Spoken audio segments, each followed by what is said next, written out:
inaugural episode of 7th grade Mustache. This is your host Roscoe with the big homie Duct Tape, aka the Overlord Enforcer, and we're here to talk about a topic that's relevant to a lot of people: fathers. So I'm gonna start off this talk with back in the day, my experience with my pops. Ever since I was a little kid, man, like my father, he wasn't a person, he was like a force. an entity. Yeah, man, he was always like this, when you're a little kid, like you see your parents as like something that's like larger than life. The thing about your father, even when he was not there, he was still there. Mm-hmm. That's what I mean by entity. It's the fact that his words still echoed in my head, Mm-hmm. even when his presence wasn't. Right. That's what when you see today's society, children, that's what's lacking. Your parents' presence only matters when you're there to these kids. Right. But to us, my father was my mother. My father left when I was 2. Right. So my mother was my father. She, Mm-hmm. did all the activities, spanked me, beat me. I don't mean spankings. I mean she disciplined me. But the fact of the matter was, even when my mother wasn't there, she still was there. My mother was God to me. Yeah. And that's what's lacking. And when people have this conversation about raising kids and children... So are you telling me your mom was the first transgender black woman to be publicly... No, my mom had afro and mustache and everything. She wasn't the first transgender. I think Harriet Tubman was the first. Ah, yes, okay. But it's the fact that my mom took on the job of father intentionally. Yeah, real talk. It wasn't by accident. When my parents got divorced when I was 2, that was not intentional. It was intentional that my mother was with somebody who was in a relationship who did not view the relationship the same as she did, right. so she left. Right. They separated. That was not, like I said, that was not the outcome of a marriage. But since that did happen, my mom took over the job of father. But you still saw him though, like on occasion when you were a kid. No, my father. Last time I saw my dad, I seen him recently. But but let's go back a little bit. Let's go back to late 80s. Last time I saw my father was 1984. Okay. At my 8th birthday. Hold up, excuse me. I think it was my 9th birthday. My dad showed up, and then before that, what was that like though? But let's talk about that for a second. He showed up with a white woman. Wow. Yeah, so it was my birthday party. My mom, my grandmother. You weren't at this birthday. I don't. Me and you were friends at the time. Well, 84? Yeah. No, bro. We knew each other since fucking 80. Yeah. But, how dare you put this on the podcast? No. We were friends. I said you weren't at this birthday. Is what I said. Okay. I said, if you look at the pictures, you've been at every birthday party since '81. Yeah. But so I'm saying you weren't at that particular birthday. My dad shows up, and he's in a car, and the white woman gets out, and he walks up and gives me like a big wheel, even though I'm like 19, I'm like 8 feet tall, but his mind, I'm still a kid. He gives me a big wheel or something, and he sees my grandmother and he splits because he doesn't even say anything to you. We speak for like momentarily, and he's like, "I'll be back," is what he says. Oh fuck! And my dad, famous last words. I want some cigarettes, and he leaves. And then the next time I saw my father, like I said, I seen him twice recently. I saw him at my grandmother's funeral recently, but then before that, I saw him 3 years ago. Right. So I hadn't seen my father in 30-something years. But look. That's what I want to talk about, though, man. Like, all right, going back to that moment, like when you was a kid at that birthday party, like, did you think about him after that? Like, and when you thought about him, like, what type of thoughts were in your head? Like, what did he conjure up? Look, the reason I have difficulty with relationships is because of my father. Because look, you've been my friend for years. I remember the first time you answered my phone at my house and there was a drunk man on the phone and you like, "Ran some drunk guy on the phone." It was my dad. Like, those were my interactions for roughly 30 years with my father. Yeah. One time he called me and said he needed a car, and he's like, he wanted me to give him one of my cars. What? Yeah, he's like, "Hey, Ren, I need a car. I know you got a couple." Like, yeah, actually I do got 2 sitting in the back. Yeah, I got you. This is my real life. This is how it was. Look, like I said, once my mom decided that she took on both roles of both parents, she never once sat there and thought to herself. She never had any guilt about disciplining me or raising me to be a man. The whole thing about black women or women can't raise a person to be a man. Yeah, you can, but you have to actually decide to make that person a man. My mom told me women don't need 2 vaginas. Don't be a pussy. That's how my mother was. My mom was too raw for TV. If you wrote a book on the stuff my mother did, you would probably arrest me. Bro, listen to me. I love your mom. Yeah. I love you. But the thing is, man, is like your mom can only do so much. People love that conversation. That's the conversation people love to say. But let me just hear me out though. My thing is this: like, your mom, as great as she is not a man. And the thing is this, man, is like, that's why I think your relationship with my dad grew as it did, or I'm scared of your dad. Everybody was scared of your dad. But no. I think he had an effect on you because of that, man. Oh, I'm sure he did. I'm not saying that there were other men that affected me, but I'm simply stating the fact that my mother had a conscious decision to raise a man, not to raise a child. Or no. My mother, hold big ups to her for that. What I'm saying is this: a lot of people don't raise children; they feed them and clothe them. That's all they do. Yeah, and they think that's raising. No, but I totally remember your being at your house, 6 years old, and thinking to myself, this motherfucker is not going through childhood; he's going through training. No, that was what it was. I thought about this shit back then. I didn't. You know what I'm saying? I knew that it was a regimen you were living. Yeah, I had no choice. Yeah. And if you miss a step, your pockets. You got some Kleenex in your pockets. Yeah. Put some Kleenex in your pockets before you go outside. Yeah, you had life steps, and that's why I said, look, the reason that these women nowadays are having so many difficulties raising these boys or children in general is because they're on a guilt trip for whatever reason. Right. They bestow their iniquities on the children, their insecurities on the children, and that's what you don't do. Right. My mother raised a man because she made a conscious effort. Like, what kind of man do I want in my life? Right. What kind of person do I want? Who would I respect as a man to step out there, beat people up? Look, my mother was the one who locked the door on me. If I lost a fight, she told me, you'll get beat twice because I'm going to beat you too. Right. So she had expectations, and fighting was one of them. Doing your chores was one of them. You couldn't go outside, or you couldn't do. You had priorities. Right. People don't give the kids priorities, and the biggest issue is that when the kids lay a guilt trip on them. Let me tell you, you know the difference between God and the devil. You know the biggest difference. Yeah. The devil always says yeah. God will tell you no. And these parents feel bad telling their children no. Mm-hmm. And the kid, you don't love me because you said no. Or you don't care about me because you said no. That's a lie. But that's the perpetration. That's how they get your guilt. My mother had no guilt. She still has none. Right. She doesn't feel sorry about. Feeling sorry is an excuse. Your mom didn't give a Frenchman's fuck. I mean, real talk. Look, ask Brayman. Yeah. Don't come to my mom's house waking her up at 11 o'clock at night and lying on her son. I remember that whole thing going down, man. He just knew that he was going to handle the situation he had this shit. Yeah. He went up against a fucking brick wall. Yeah, nah. It's because his fucking wife was a pushover. Whether she was or wasn't, but let me tell you something about the Second Amendment. You're not going to step on my mom's property and disrespect her. Right. And that's what the Second Amendment is for. But it's funny, she instilled that in you early. I didn't know that was a thing. You see what I'm saying? Mm-hmm. When something's real. What do you mean? What was a thing? I didn't know that defending yourself was a thing. Oh, yeah. I didn't realize there was as a word opposed for to being passive. Yeah, I didn't understand that. Look, there's a time and a place for everything.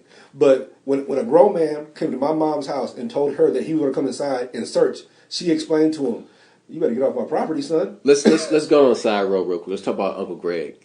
I know, I noticed, when he came around, he had an effect on you, man. My uncle, as a black man, you know this. Your uncles, a lot of times, you don't have a direct father figure, so you have other ones. I got my Uncle Bussy, my Uncle Jeff, my Uncle Greg and Kenny. Right. Those were also my idea of manhood. Yeah. Because what's crazy is all four of those men don't have children. Mm-hmm. So majority of the men in my life do not actually have biological children. So that's why having a child or not having a child, me and you, neither one of us have children. No. But that was a conscious decision. Right. It's not because we don't want them or don't love them. It's the fact that I have things I want to accomplish. But you looked up to Greg, though. Oh yeah, I still do. Look, my Uncle Greg, Peace Corps, two terms in Peace Corps. He's been to 19 different countries. Intelligent black man. Speaks 6 languages. Yeah. Not a passive person. No. Not a passive person at all. He is a pacifist. He's against war. Mm-hmm. That's why he's in the Peace Corps. Mm-hmm. But he will whoop your ass if you violate. Right. So don't get it twisted. Yeah, so that's what we have confused in the society, that we toss these words around, and that you think that people love to define.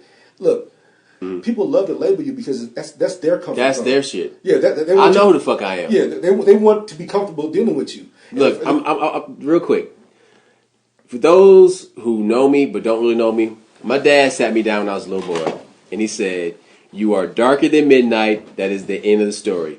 Don't get it twisted. Don't put this, pretty boy, light-skinned bullshit into your head, because that is not who you are. You are my son. You are a young man. You are a young black man living under my roof. And that is how I'm going to raise you. And that's accurate. There's nothing to be disputed about that. But I want to talk about Uncle Bussy for a second. Yeah. I looked up to him when I was a kid because he didn't talk. Nah, man. You see, dude, like through the force, I could pick up on who he was. Yes. You know what I mean? Like he could communicate without words so easily. You know what I mean? He was like this cool, deep old man that, like, if you asked him a question, you know what I'm saying? Like, he would give you a simple answer, but there was a nugget of something in there. It was profound, whatever. But it was so simple, but like deep at the same time. My Uncle Bussy was a fixer, and that's probably one of my biggest issues. It's a good thing and a bad thing. I fix stuff. I don't believe in problems. Right. When somebody comes to you with a problem, nowadays they want to talk about it. Right. If you introduce a problem, me and you fix it. Like, right. You like me, like, look, let's fix it. Next problem. Like, I thought his story was interesting. Like, of who he was, like the life that he lived. And then, like, when you showed me those pictures of him back in the day. In Korea, from Korea, and then, like, being a bus driver in L.A. Yeah. You know what I mean? Like, I'm like, this guy has a deep story. But there's a lot going on there. Look, he loved the blues. Like he was a coin collector. Right. One of his early Cadillacs that he paid off was he turned in a bunch of coins, got like $35,000 and bought a Cadillac. Right. He had all these coins from the year he was born. Right. 1932, whatever it was. That was his thing. Like he wasn't a hustler. You always hear about these. My uncle wasn't a hustler. My uncle was very calculated. I didn't see him that way at all. No, he was. Look, I got my money. I will make money. Now he's a prime. He was chess, not checkers. Yeah, he was a prime guy. Like, look, are you a Peckerwood? Are you a nigga? Are you a wetback? Even though he used that term, it's kind of like the movie with Clint Eastwood, Gran Torino. Gran Torino, excuse me. People assume when you use those outdated terms that you're a racist person. He wasn't. That's just the terms from his time. But his intelligence, his ability, like Roman numerals, like when a movie popped up, he'll tell you exactly what. That's his thing. He was very intelligent, but you didn't realize it because people assume when you're not talking or you're not having these long stories. You know what it is? Like some asshole would hear him talking or be around him maybe at work and would think he had a bunch of useless knowledge because he was well traveled and he was educated in ways that people don't understand. Yeah. Oh yeah, but he was actually very well traveled. Mm-hmm. I think the biggest misnomer that we have in this society today, with the media, television, politics being what it is that the more you talk, the smarter you are, right. And that is not the truth. Just because you use rhetoric does not make you intelligent, right? And that's how people confuse themselves, right? That's how people confuse you, right? The fact is, sometimes there are yes and no questions, sometimes they're gray areas. The fact is this: in this society now, that we look for gray more than we look for black and white. Sometimes things are simple, sometimes things are complicated. The fact is this: my father was my mother. My birth father did not do what he was supposed to, right? And because of it, my mom had to step up. Your father was like I said. I remember Mr. Taylor. I remember D. But you know what it was? My father was the repository of fucking knowledge. So like, if you had questions, you knew that, like, if your mother can answer these questions, you could come to my dad and be like, all right, Rand, let me tell you something. But your dad was also an encyclopedia guy. Your dad was, hold on. Well, yeah. Because they were there for a reason. Yeah, because of the internet, we don't have World Book encyclopedias anymore. But because your dad, I love dogs. I read every dog in the World Book Encyclopedia. I memorized. You could ask me about Boxer. It came from Germany. Yeah, because genealogy, history. Yeah. It was a choice because you knew that one thing people couldn't take from you is your knowledge. And the thing is, with universities, with schools, you believe that knowledge comes from them, but knowledge comes from living. Yeah. Your father had knowledge from living. Yeah. Your mother had knowledge from living. Yeah. And the thing is, my uncle, they had knowledge from living. But you know what else about my father, though? That, like, a lot of people have come to know once they get to know him is that he was an avid reader. Yeah. He would read a lot of stuff. I mean, we had, like, a lot of books, man. Like, dude, like, my dad gave me this book on like, it was basically all these figureheads in African history. And I had this, like, when I was 7. I mean, this is like some, like, paperback, yellow page, dog-eared, dingy-looking book and shit. And, like, it had stuff like, Marcus Garvey. Like, I learned who Marcus Garvey was when I was 7 years old, bro. See, I learned that, like, the guy who wrote The Three Musketeers Alexander Dumas was a black man when I was a kid. That's brilliant. But see, the fact is this, that we don't recognize our importance. Multiculturalism is great, but the issue is that we've always, as black people, we've submitted to other people's cultures. That's right. And that's what kills us. Right now, biggest thing, Black Lives Matter. Don't all lives matter? The problem is that white people make sure white lives matter, Jewish people make sure Jewish lives matter, everybody makes sure that their lives matter, but if a black person says it, it's a threat.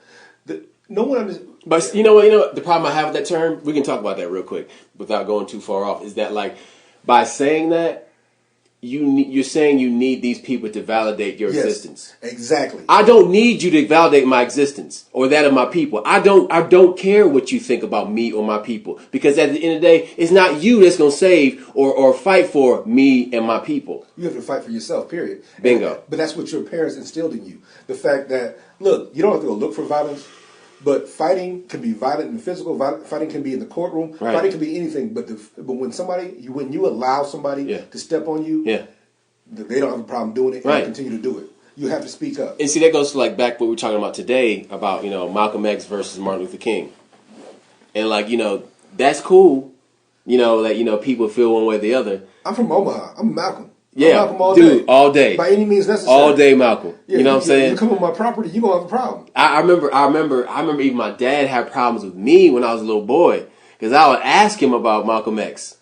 And he was a troublemaker. Your dad came from the time period where Malcolm was a troublemaker. Exactly. And that's what people... But see, you know what it was? See, at that time, blacks from the North loved Malcolm X. Yeah, blacks from the South loved MLK. Your dad's South Carolina? North Carolina. North Carolina, excuse me. So it was just a different thing. Not that one is better or the other, but I personally am a Malcolm guy for two reasons. One, we know, thanks to Mr. Hoover, that Martin was a womanizer, which hurt my feelings. And two, Martin made a lot of money off his speeches. Okay. Malcolm didn't make that much money. But coming back to like fatherhood, and you are a surrogate father to like a handful of children. 6 children, yeah. I take care of 6 kids. Real talk. So the thing is that like having that Malcolm ideology in you, teaching these very subtle things to the children that you are part of now, their lives that you're part of, it's important. And like I think it's good that you're passing along like the idea of the Second Amendment. To the younger ones, like, hey, bear arms. It's okay for you to protect yourself. Look, the reason we have the Second Amendment, how do you defend your freedom of speech? Mm-hmm. How do you defend your freedom of religion? Because people will take that from you. Right. You have to have the second to have all others. Right. Right to assembly, which of course these white folks walk around with ARs on time, but one brother with the gun, they're gonna mob them. Right. But coming back to what I was saying about fathers and black role models. Teaching this to children, I give you your kudos for that, because the type of people that you are helping to shape will have what I call adequate guidance. It's hard to find. The reason we do what we do, the reason you're the way you are, is because of your father, because of your mother. But a lot of times people don't have both perspectives, or too many times these people who have children, because there's no IQ test to have a kid. All you gotta do is do a simple action a couple of times, and then you got kids. The fact is this: some people aren't ready to have children. Yeah, it's just that simple. Yeah, and they're not ready to make the commitment that's necessary. Now they might feed them, but like I said, they're not raising them. I know there were certain gaps in my knowledge because of my mother. Yeah, I knew about guns, but I didn't know how to shoot them right. So that gap right there, that's one of the first things I do with my kids. My 12-year-old, my 13-year-old, my 14-year-old, my 17-year-old, and my soon-to-be 18-year-old, because I got two that are the same age for like a month or two. Sure. They've all been shooting. Okay. They know how to load. They don't know how to take them apart and clean them properly, but they do know how to the basics of cleaning for the simple fact that you got to be able to protect yourself. Also, being the fact that we're black, you have this gang member culture where you have a lot of people irresponsibly using guns. Right. That's where your fathers and your uncles were supposed to step in. Bingo. If they say that shit. If they stepped in, if they were present, a lot of these behaviors, they would not exist. Right. The problem is our people, black people in general, they want love. They want to give love. Right. So they look for anybody to give it to them. Right. Why do you think they watch these reality shows? They're searching for love and fame. They're searching for this. The fact is, when somebody gives you something, when somebody gives you nourishment, because it's just not food, when people give you that mental nourishment, then you behave properly. When kids look up to their parents, they turn out better. When kids don't look up to their parents, there are a lot of problems. Right. And like I said, your dad was ever present. For a lot of children that weren't blood related to me. Your dad was omnipresent. His presence was everywhere. Like, you know what? I never called your dad George. I called your dad Mr. Taylor. Mr. Taylor, yeah. Yeah, but people at Central George or your dad was all over the place. Yeah. Your dad was everywhere. He was Right. helping folks. So the fact is, like I said, the concept of father. The reason we have a problem with spirituality, one, you can't teach spirituality. You can teach religion. Religion is your term to get to spirituality. Right. But the fact When you is, say we, you mean like people. people in Yeah. general. Look, religion. Look, when you take your sociology class, you know religion is a tool used by the bourgeoisie to control the proletariat. I get that. It's a tool to control the masses. Sure. But religion, on the individual level, as a person, is your tool to get to higher spirituality. And the reason it's hard for people to understand God and spirituality because they don't have that head of the household to recognize The figurehead. Yes, your father, your mother was your figurehead. Yeah. And they should have been in charge of your house, and, Right. and you pay homage to them. Right. And then you better understand God when you have Man, a proper relationship. that's- But folks don't have that proper That's relationship, so that's why you have people running around doing the things they do. Right. Whether whichever subject you want to touch on, I'm not talking about homosexuality. I don't care if it's born or not. That's not what I'm saying. Right, right. But the fact when you want to infringe your beliefs on me, and then all of a sudden my kid thinks it's okay to kiss a boy, I'm not saying there's anything wrong with being gay, but I do think if you're not gay, then you shouldn't be doing gay. Be activities. sure of why you're doing it. Yes. Are you doing it for a fad? Mm-hmm. Are you doing it for culture? Or are you doing it because that's what's really in your heart? Right. And that's where the issues come in. The fact is this: when you have the proper relationship with your mother, father, then you have a better relationship with God. That's what spirituality is for. It's hard to teach spirituality. You know what I'm saying? And You know what? You know what? And you're right. You're absolutely right about that. And without that structure, without that foundation, I mean, dude, that plant, so to speak, will not grow strong. You know, in a balanced way. It'll be abnormal growth. One thing I wanted to talk about real quick is black masculinity. All right, and this country has a huge problem with black masculinity. Huge problem. You see it most in the movies and television, that people see now. There's always, you'll see a black male like in a position of power, but there's always some type of like major flaws. You know what I mean? You never really see, black male characters that can like, contribute something of use really. In like major Hollywood productions, unless there's the one they have, which is Denzel Washington. Aside from that, it's always the sidekick, or they have a fatal flaw. They eternally have a fatal flaw. Yeah, he has to be in a wheelchair, or he has to be this, or he has to be or he has to be alcoholic. He just can't be a straight arrow black man holding it down. There's a huge fear of that in Hollywood and in television. And if somebody wants to challenge me on that, fine, we can talk all day about that. But you really need to go and like research this for yourself and pay attention to what you're watching and what you're listening to. I'll give you a prime example. Back in the 80s, when soap operas were at their height, you always saw black women with white men. Yep. You never saw white women with black men. All the time. Even still, you see that, though. Yeah. On TV, because it's still a tough call. Now you see it when you see football players because they're married to a basketball. But the fact is, the image on the television is usually the black woman, white man. But what that is, that's the perpetuation of the Willie Lynch syndrome. Yeah, but that's also a subliminal message. Yes. Those are those hidden messages that get beat into your mind, and then you start to believe them. Mm-hmm. It's real simple that nobody ever really addresses this issue. People don't understand the definition of the word white supremacy. Mm-hmm. They think white supremacy Ku Klux Klan. Yes, that's burning crosses. Yes, that's not white supremacy. It's very subtle. Yeah, white supremacy was when white folks was exploring the world. They went to all 7 continents, and only 2 continents did not have brown people on them: Antarctica and Europe. But everywhere else was brown folks. Yep. So the white supremacy was something that was self-preservation for the white man. He had to put something in place to control the masses to ensure his development, his dominance. His dominance. And so some of these messages are about white dominance. Mm-hmm. Look, whenever you have an argument with somebody on Facebook about the Ku Klux Klan or the Black Panthers, do you know the difference between the Klan and the Black Panthers? They're not the same thing. White folks say Black Panther Party or the equivalent to the Ku Klux Klan. No, man. Do white folks know that white people started the Black Panther Party? The SCLC, Student Nonviolent Coalition, was what started the Black Panther Party. There were white folks in the development of the Black Panthers. You remember Huey P. Newton went to Berkeley. This is what they did. This is where they started it. It was the Black Panthers for self-defense because of the police brutality on the black people. So white folks helped start the Black Panthers. How many black people helped start the Klan? Unless you mean Reconstruction and the freeing the slaves, I guess that's what started the Klan. Right. But the fact is this: is that you did not want to allow this working class to get confidence. They were physically dominant. They were skilled workers, and if you allowed them to get confidence, they would have taken over and killed people. But so long as you allow the female to be in charge, the race will continue. But you eliminate the male portion of that. You separate the family. And I'm getting to something here. You separate the family. You know, you still have this facade of equal rights, right? Well, but you have this invisible hand that's like taking this black male out of the equation, incarcerating him, you know, making him emasculating him. Yes, castrating him. Yeah, straight up castrated in front of everybody, right. which is a thing that was done in slave times. You know, they took the biggest slave, cut his balls off, did this stuff in front. That when you hear emasculation, what that does is you lose faith in that figurehead. That's it. But don't get me wrong. Like I said, my mother raised me to be a man on purpose, not by accident. Right. But the fact was because her father wasn't there, but her grandfather ran the house. Papa John ran the house. Papa John got a picture over there. He's missing some of his fingers. He got in a fight with a guy with a shotgun. Yeah, he didn't lose. The fact is this: she knew what a strong man was.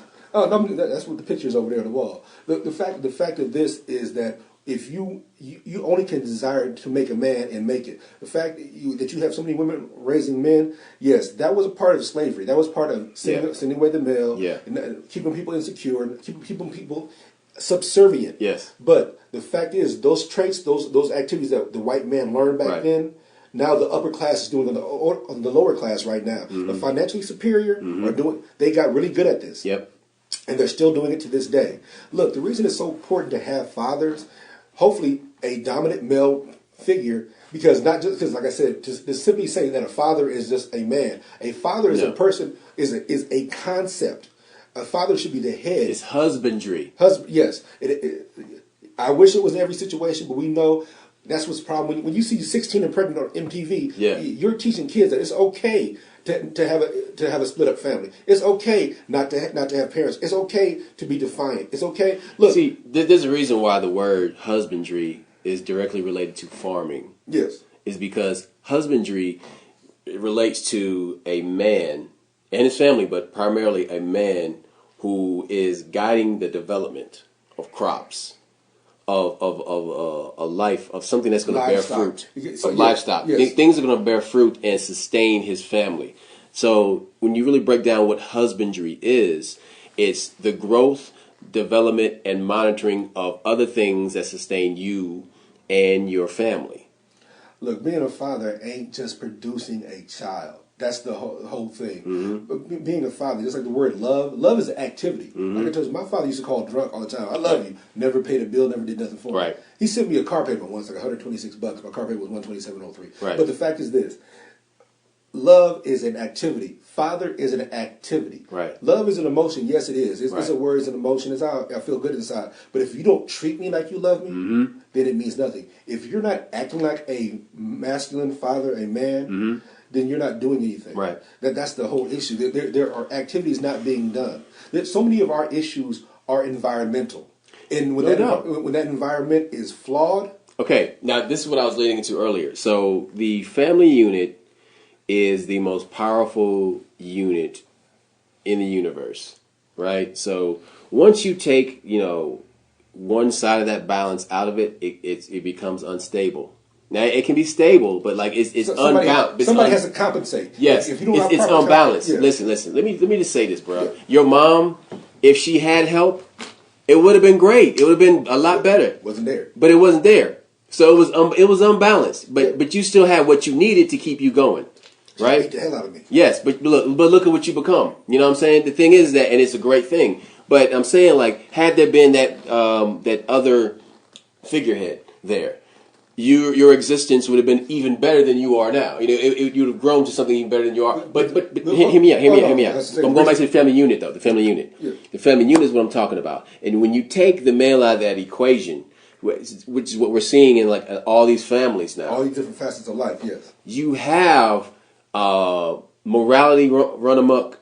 you have society grow in this abnormal pattern that we've seen becoming men.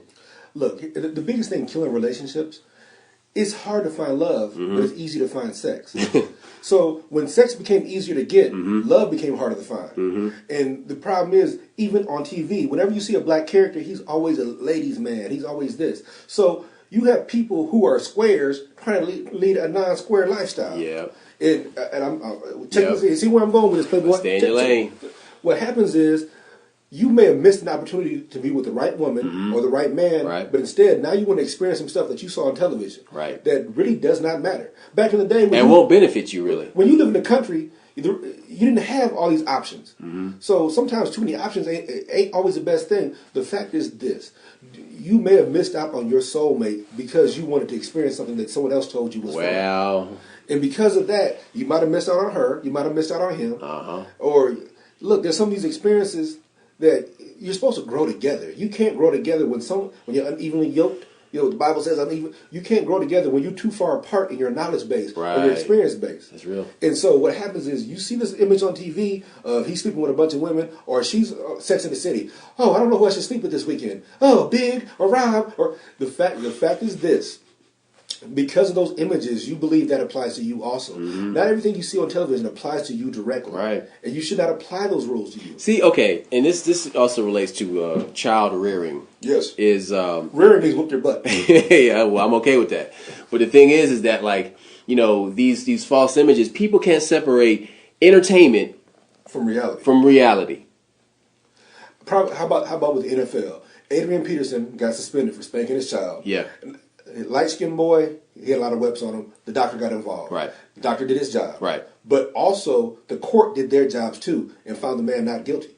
He got to do a little community service. I didn't know that, actually. Yeah. It came down, the judge was like, okay, like he didn't get in trouble. He had to do some community service, blah, blah, blah. Right. The fact was, he spanked his kid too hard. Yeah.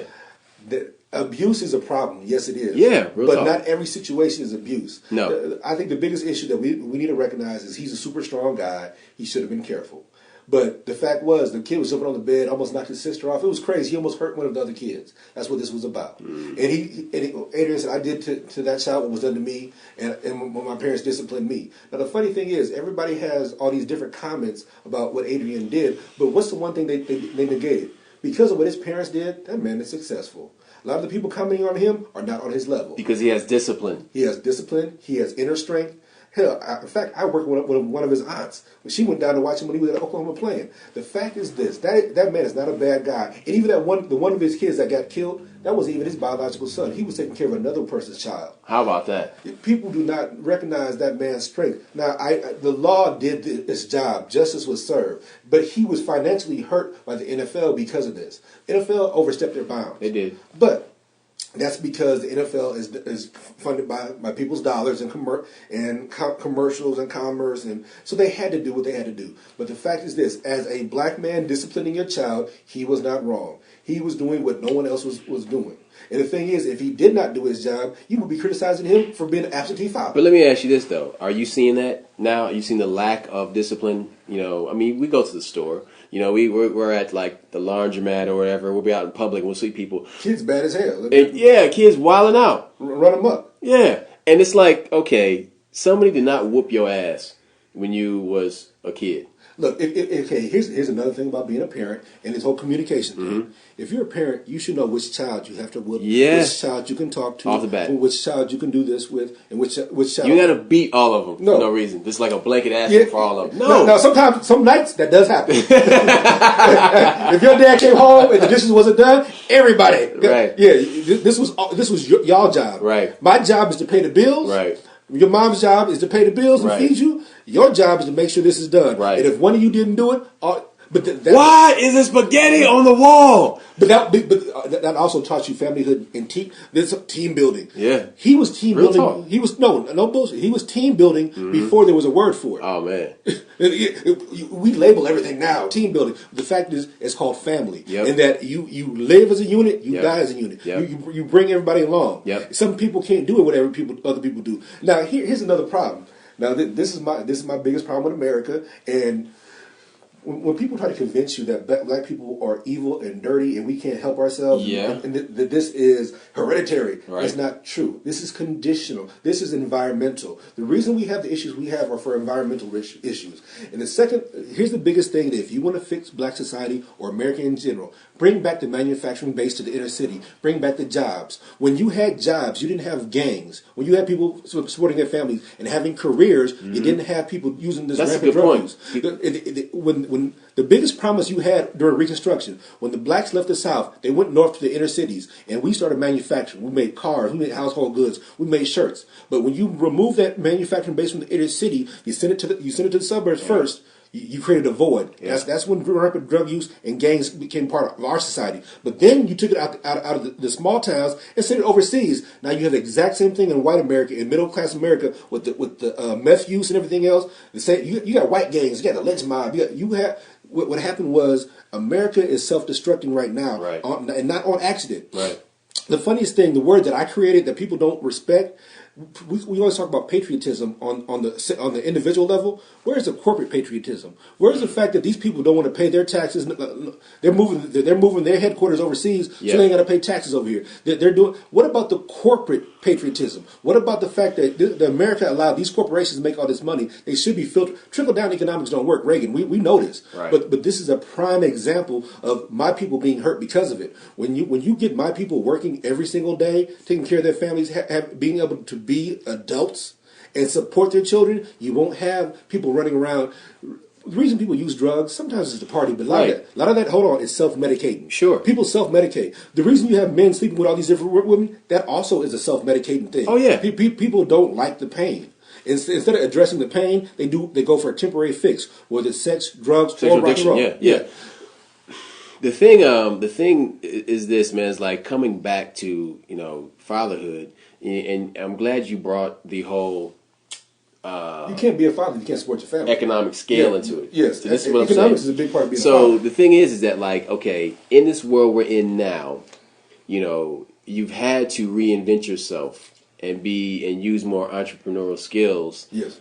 In these times. So being a man that's raising children in these times, it's like, what are you telling them now, in this world, in this changing landscape where the jobs are going overseas? When the skill sets that you need now are different than the skill sets that our fathers and mothers needed to survive at that time. Look, the biggest thing that we still go by, society has changed, but we haven't kept caught up. And when I say we, I don't just mean black people, I mean Americans in general. Mm-hmm. The rumor was if you grew up in the 70s and 80s, you went to college, got a big corporate job, and you made a lot of money. Yes. That's gone. The corporate jobs are gone. So you must understand, we must go back to the entrepreneurial spirit that created America if you want America to be great. Or Black Wall Street.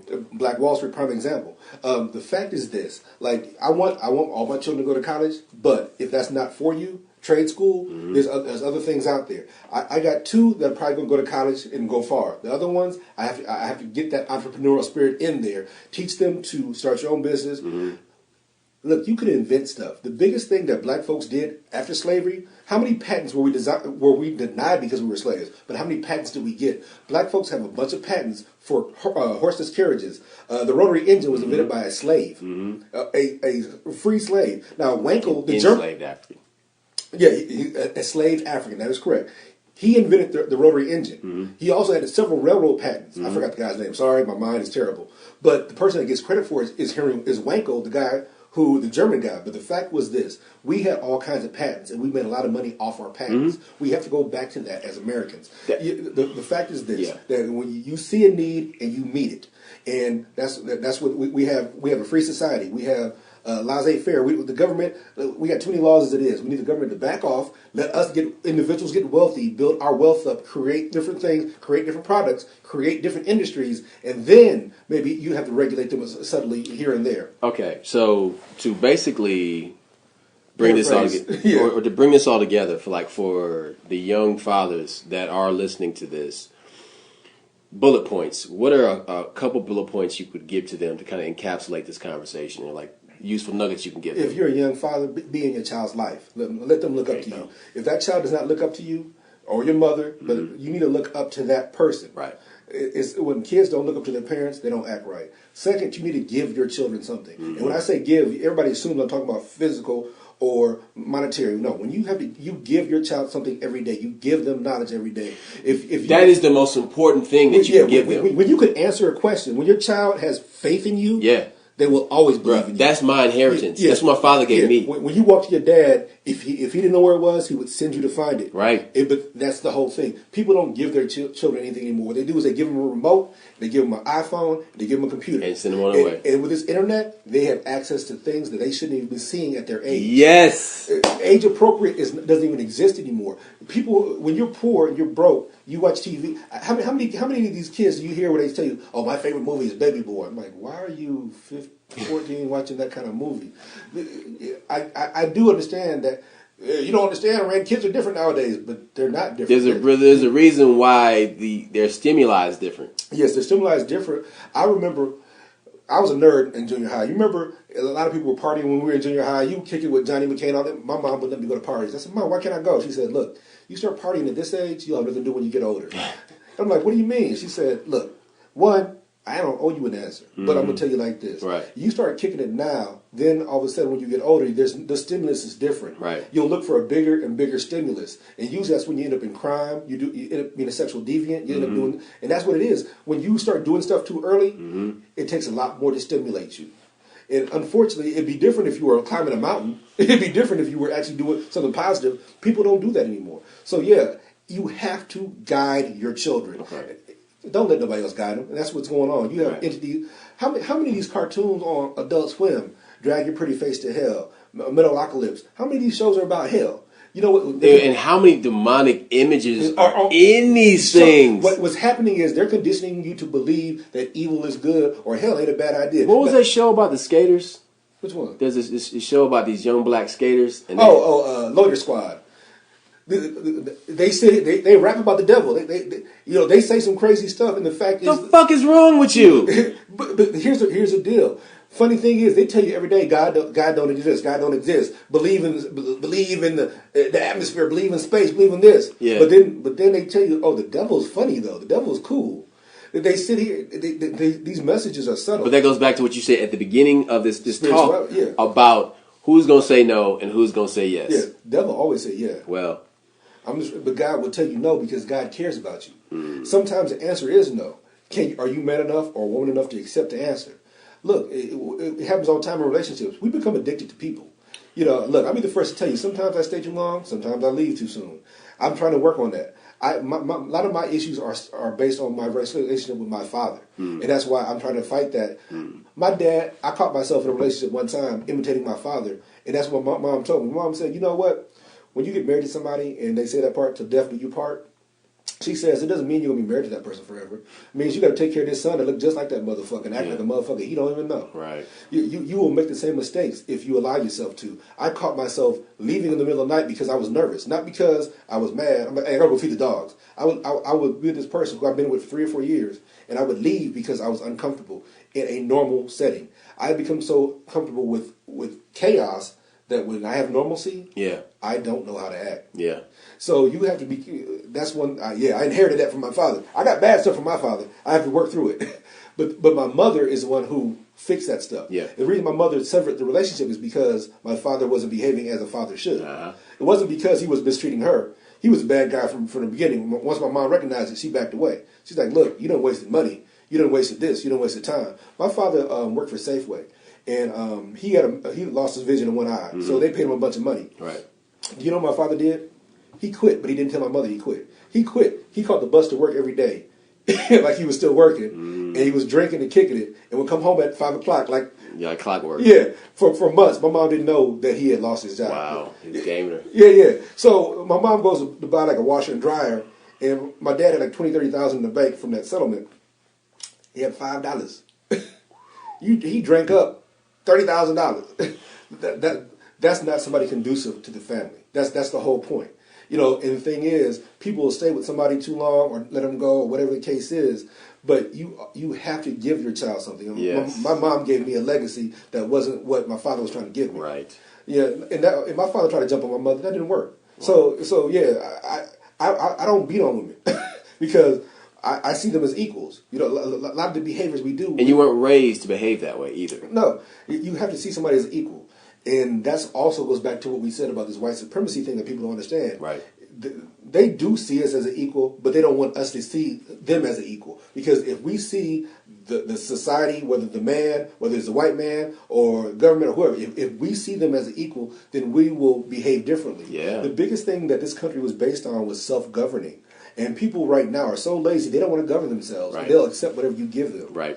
That's what's killing us right now. You're abandoning the principles of this country. Excuse me. You don't pay attention in civics class. You don't pay attention in American history. So you don't understand how great this place is. So when you see these 83-year-old guys who were in the war and lost legs and limbs, and they still walking and they still doing stuff, that's the greatest generation. You get that. You understand that. Yeah. Your dad was part of that. My uncle was part. You get like, oh, but then you got somebody who falls apart over Twitter.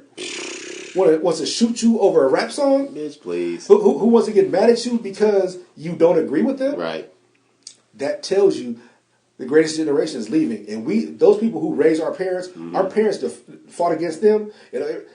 Some of this rebellion shit's filtered down. Yeah. Look, people say, I'll never spank my child. People say, I'll never do this. Stop saying what you'll do until you're in that situation. You need to do what the situation calls for, not what TV tells you to do. You need to do what's appropriate for this situation. If your child needs spanking, my little girl, she was in kindergarten. She was acting up. So the teacher called me and said, can you talk to her, get in line? She kept getting in trouble. Do you know, usually I could, hey, baby, go to class, daddy loves you, and she would do what I say. So she's on the phone telling me, I want chocolate ice cream. She's telling me that I want this. She's not obeying. So I'm like, okay. So the next morning on the bus stop, I waited for her with her clothes hanger, and I wore her little butt out. Do you know that I ain't had a problem since? She ain't been back to the pack room. You know why? Because she knows that daddy is always around. Right. I'm that entity in her life. Right. I am her conscience. And hopefully, since I'm in her life this long, that it'll keep going. Because nobody will break your heart like your daughter. But look, I'm just trying to tell you, be a father. Don't talk a good game and not do nothing. Being a father is an activity, and these cats ain't doing the activity. They're not being active. Yeah. And with that, ladies and gentlemen, I want to close on this by saying thank you to the big homie for that and for dropping the wise words on us. And it has been quite educational for many of us here, as you can see. So yeah, thank you so much for tuning in to the 7th Grade Mustache. We'll be back soon with another fire episode. Peace.